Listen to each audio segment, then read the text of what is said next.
Here is B minor. I'm going to show you a couple ways of doing B minor. First of all, let's start with the mini version. So finger 1, fret number 2 of the first string, so the thin string. Next we've got finger number 2 on fret 2 of the string above that, so that would be string 2.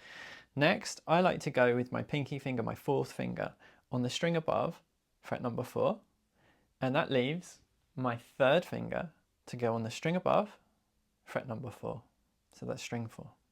When I strum this, I'm only strumming 4 strings.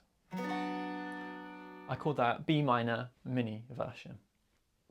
Now here's how you can turn the mini version into the full version. Essentially what we're going to do is take that first finger and do that.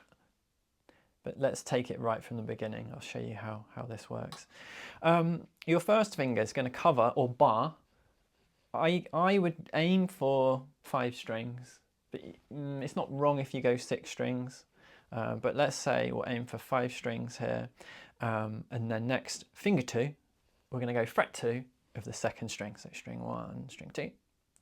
Next, it's your pinky finger on the 4th fret of the 3rd string, and then your 3rd finger on the 4th fret of the 4th string.